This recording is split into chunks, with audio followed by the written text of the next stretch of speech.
Sahabat setia Gowor yang dikasih Tuhan, Shalom. Hari ini Rabu 29 April 2026. Hari ini kita merayakan peringatan wajib Santa Katarina dari Siena, perawan dan pujangga gereja. Saya kira pergumulan hidup yang dialami Santa Katarina bisa juga menjadi pergumulan hidup bagi semua orang. Apa yang menjadi pergumulan Santa Katarina? Di dalam doanya Santa Katarina bertanya kepada Tuhan demikian. Di manakah engkau Tuhan ketika aku mengalami cobaan yang begitu mengerikan? Ini juga termasuk pergumulan manusiawi sekali yang sering kita utarakan. Dan Yesus memberikan jawab kepada Santa Katarina. Putriku, aku ada di dalam hatimu. Aku membuatmu menang dengan rahmatku. Wah, inilah buah dari doa dan kedalaman hidup rohani Santa Katarina. Ia mampu mendengar suara Tuhan yang hadir dalam doa. Santa Katarina lahir di Siena, Italia Utara pada 25 Maret tahun 1347. Ia tidak bersekolah dan tidak pandai menulis dan membaca. Namun, kepada Santa Katarina dikaruniakan rahmat istimewa untuk mendamaikan negara-negara yang berselisih dan meyakinkan Paus yang kala itu bertata yang berada di Avignon, Prancis untuk kembali ke Roma. Ia dengan piawai menulis surat-surat dan nasihat-nasihat rohani. Salah satu ungkapan doa Santa Katarina yang indah mengatakan demikian. Tuhan, Engkau bagaikan misteri yang dalam, sedalam lautan. Semakin aku mencari, semakin aku menemukan. Dan semakin aku menemukan, semakin aku mencari Engkau. Tetapi aku tidak pernah merasa puas. Apa yang aku terima menjadikanku semakin merindukan Engkau. Apabila Engkau mengisi jiwaku, rasa laparku semakin bertambah. Menjadikanku semakin kelaparan akan terang-Mu. Indah sekali. Artinya dalam doa ini adalah untuk terus-menerus memperdalam relasi dengan Tuhan. Untuk terus-menerus memperdalam hidup rohani dalam doa.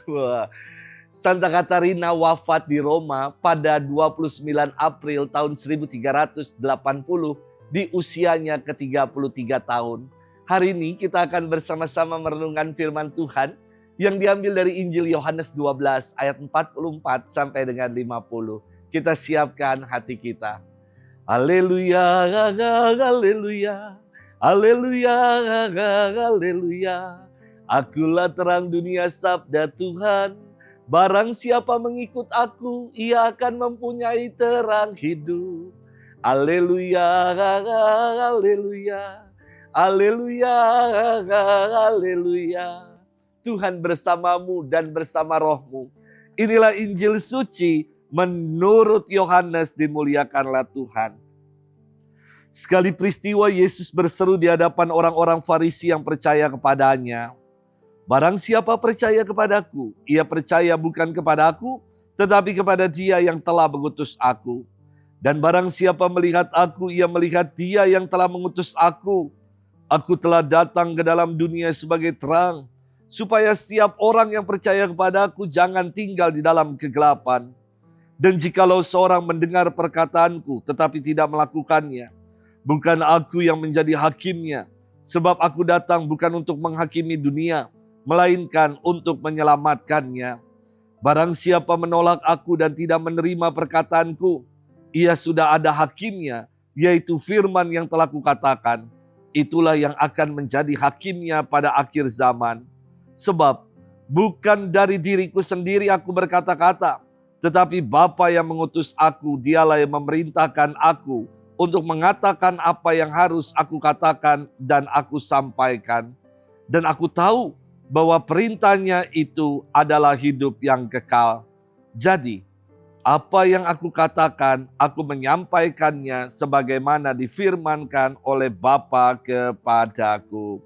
Demikianlah sabda Tuhan. Terpujilah Kristus. Sahabat setia Gowor yang dikasihi Tuhan, Shalom. Ketika Saya sedang berkunjung tahun lalu ke Pekan Raya Jakarta, PRJ, Jakarta Fair. Wah, tiba-tiba ketika lagi dalam antrian, ada seorang muda pemudi yang teriak, "Copet!" Ada satu anak muda yang panik dan berusaha lari. Lalu mulai massa menangkap, memukuli anak muda ini.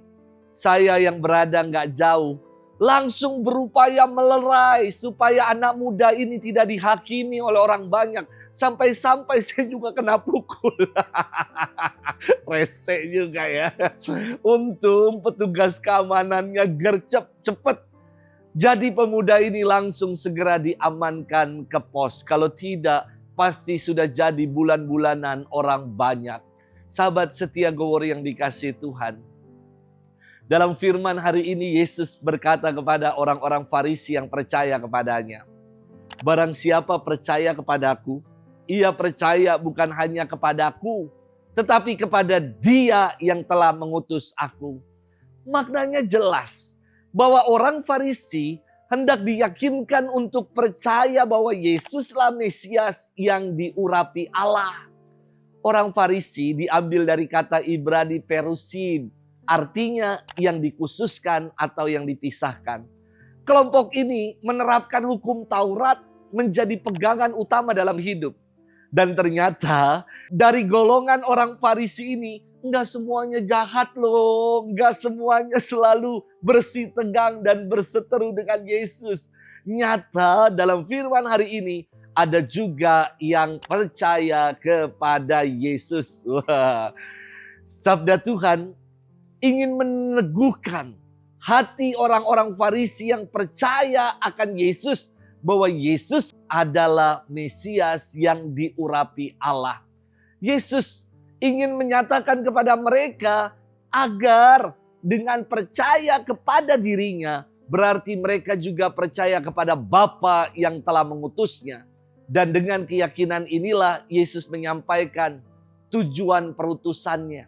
Yakni bukan untuk menghakimi dunia, namun untuk menyelamatkannya. Inilah misi Yesus di dunia, yakni untuk menyelamatkan mereka yang percaya kepadanya. Sahabat setia Gowor yang dikasihi Tuhan, saya bermenung dalam hidup ini. Kenapa di zaman ini orang kok begitu mudah untuk menghakimi orang lain? Saya kadang gak habis pikir, kok orang bisa setega itu dan sejahat itu ya? Mungkin karena dunia medsos, media sosial mengajarkan orang untuk dikit-dikit kasih komentar, kasih komen. Ada komen berarti eksis. Melalui dunia jagat maya sekarang, orang hanya melihat 10 detik cuplikan dan bisa memberi penilaian secara utuh. Ini aneh ya. Bisa jadi manusia modern saat ini mengapa mudah menghakimi orang lain? Karena butuh suntikan ego. Agar dirinya merasa superior di tengah perasaan inferior dalam kehidupan sosial yang nyata. Yesus menegaskan misi kedatangannya adalah untuk menyelamatkan, bukan untuk menghakimi. Ia adalah sang terang sejati yang akan menyelamatkan umatnya. Masihkah kita hidup dalam kegelapan yang mudah untuk menghakimi orang lain? Sebagai pengikut Kristus, kita harus menjadi terang. Kehadiran kita harus menyinari mereka yang berada dalam kegelapan. Inilah kesaksian nyata hidup kita sebagai seorang pengikut Kristus. Sudahkah kita berjuang untuk melakukannya? Jangan sampai kita lebih mudah menghakimi orang lain. Kita menjadi kegelapan. Mari hari ini dan seterusnya kita mau menjadi terang di tengah kehidupan.